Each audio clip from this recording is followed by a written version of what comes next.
Bom, o point plot vai provavelmente parecer o menos interessante de todos os gráficos que a gente viu até agora, porque ele tem esse nome de point plot, que significa plotar ou gráfico de ponto, porque ele é literalmente um ponto sendo plotado com um certo valor de intervalo de confiança. Então a melhor maneira de ver isso, de novo, eu vou pegar aqui o meu box plot, os mesmos 3 gráficos, vou dar um ESC e aqui embaixo dar um ESC-V, deletar esse cara aqui.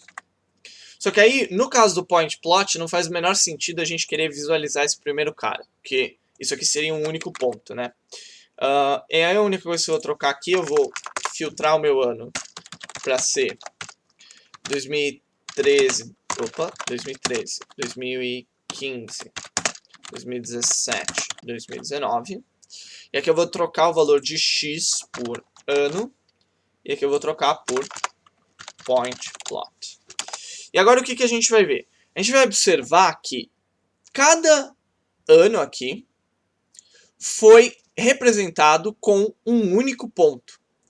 Esse único ponto aqui, se a gente for olhar, pegar aqui esse cara,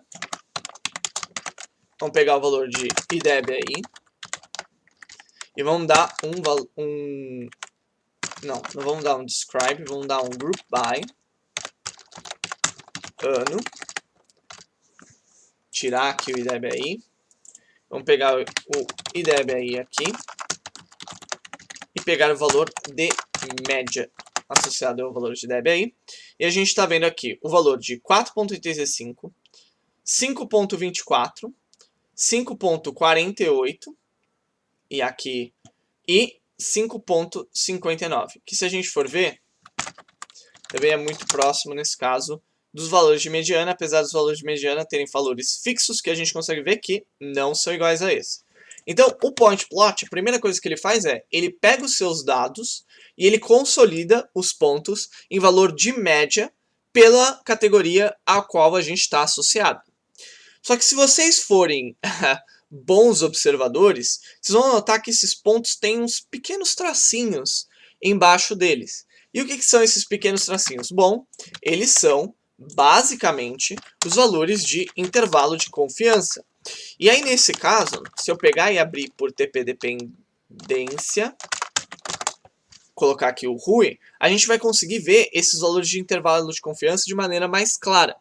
Então o que ele está tentando me mostrar é que existe um valor de média associado a cada um desses pontos, óbvio, mas existe uma certa dispersão associada a esses pontos, que é o intervalo de confiança, que me diz, e aqui ele diz até como ele faz esse cálculo, usando glifos, que eu não vou entrar em detalhes em como esse cálculo é feito, mas ele me dá qual seria o intervalo, digamos, o valor que a gente poderia falar que, esse é um valor bom para representar, esse é um valor de dispersão do meu valor de média para cada uma dessas categorias.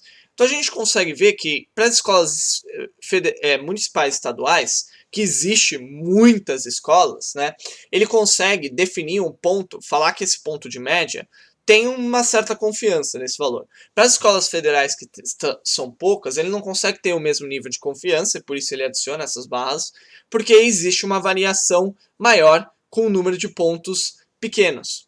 Então, o meu point plot, ele me dá essa consolidação da média, mas também me dá os valores de intervalo de confiança.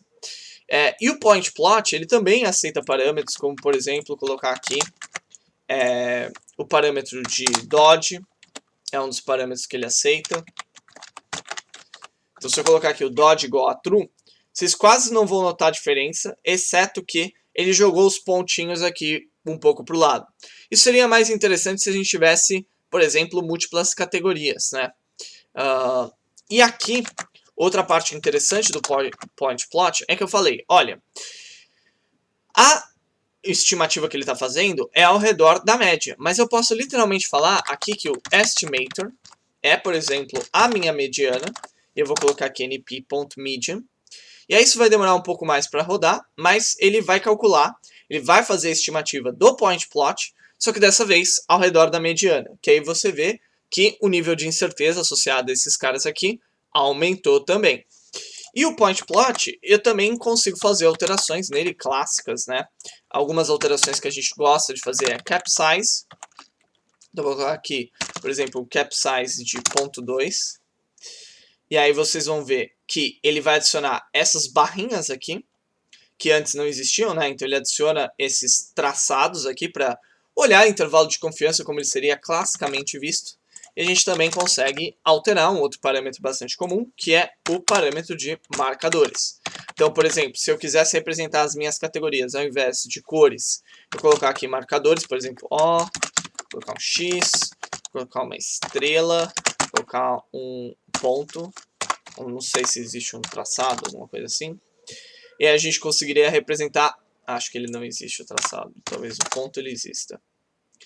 A gente consegue representar cada uma das minhas categorias com marcadores distintos. Então você vê aqui que a bola foi para o estadual, o X foi para o federal, a estrela foi para o municipal e o pontinho pequeno vermelho foi para o privado, que nesse caso não aparece no meu gráfico. Então o point plot ele é interessante para quando você quer especificamente utilizar para olhar para uma variável consolidadora, uma variável agregadora único, que nesse caso é a variável agregadora de mediana, que a gente fez no estimador, cujo padrão é média, mas a gente pode colocar qualquer estimador que a gente queira aqui, se eu quisesse observar um quartil qualquer, e aí eu consigo ver os intervalos de confiança associados àquela variável.